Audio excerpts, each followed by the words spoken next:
자, 오늘은 소래눈 얘기를 할 거고요. 소래눈이 제로로 나와 있습니다. 소래눈 정말 오래된 음료수인데, 자, 이런 오래도록 나온 음료수도 이렇게 또 변화를 하는군요. 바로 한번 들어가 보도록 하겠습니다.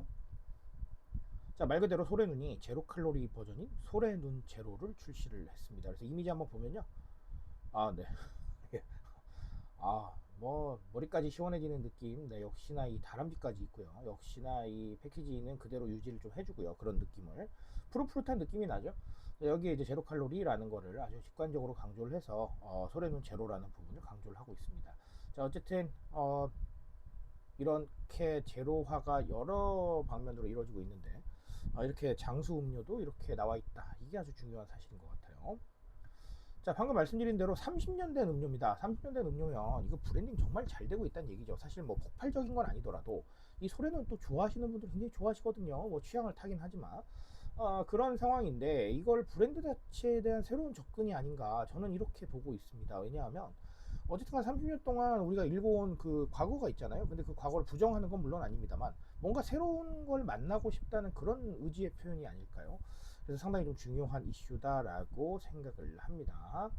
자, 그러면 소래눈이 이렇게 제로 버전된 거 역시나 웰리스죠. 뭐 이거보다 더 확실한 게 있겠습니까? 이유가 30년 동안 여러 가지 부침을 겪었을 거라고 생각을 해요. 근데 제가 늘 말씀드리지만 이렇게 취향 타는 음료는 너무 폭발적이지도 않지만 그렇다고 너무 바닥도 안 가요. 항상 어느 정도까지 유지를 할 수가 있죠. 대자와 같은 음료처럼요.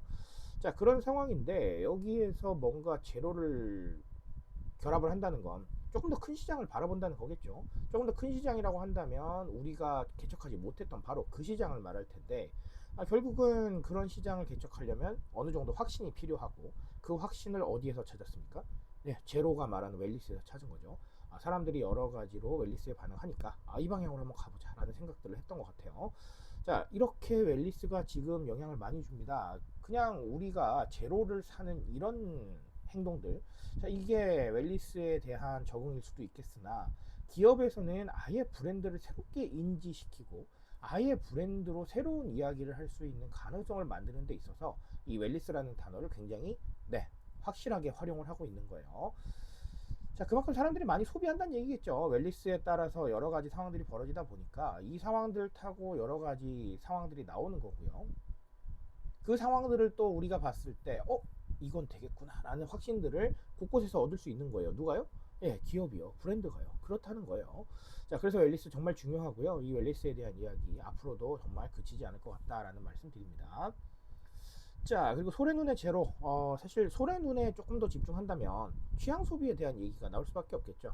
그리고 이 취향 소비로 여러 가지 이야기를 만들어 온 소래눈이 제로까지 온다는 것도 제로도 하나의 취향이라고 볼 수도 있겠죠. 가치라고 할 수도 있고요. 어쨌든 그래서 다 취향 소비에 해당을 합니다. 자, 소래눈은 좋아하시는 분도 있고 별로 안 좋아하시는 분도 계시죠. 뭐 물론 소래눈만 그렇겠습니까? 다른 음료도 다 그렇죠. 하지만 조금 더 취향을 타는 음료입니다. 그럼에도 불구하고 여전히 그 브랜드의 존재감을 유지하고 있다는 건 그 취향에 대해서 확실한 소비자층이 좀 많다는 얘기겠죠. 자, 어쨌든 그렇습니다. 취향 소비에 대한 부분들은 그래서 굉장히 중요하다라고 말씀을 드릴 수밖에 없을 것 같아요. 누군가는 그냥 뭐 하나 더 만든다 이렇게 생각할 수도 있겠지만 뭐 하나 더 만들었는데 이게 가능성이 있는 부분을 만들어야 될 거 아니에요. 가능성이 없는 부분을 만들면 안 되고요. 이런 상황들을 봤을 때 우리가 시장에서 소위 말해서 먹힐 수 있는 취향이냐 아니면 그렇지 않은 취향이냐를 구분하는 과정도 필요할 거고요.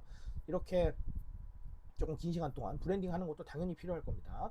여러 가지 노력이 여기 안에 녹아 있다라고 보시면 되는데 이런 취향들 정말 많으니까요.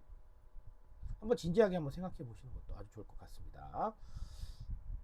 자, 오늘 소래눈 이야기로 두 가지 말씀드렸고요. 뭐 재미난 얘기가 더 담겨 있을 수도 있는데 제가 뭐 유튜브 특성상 너무나 많은 걸 말씀을 드릴 수가 없어서 또 여기까지 줄이는 거 정말 아쉽습니다.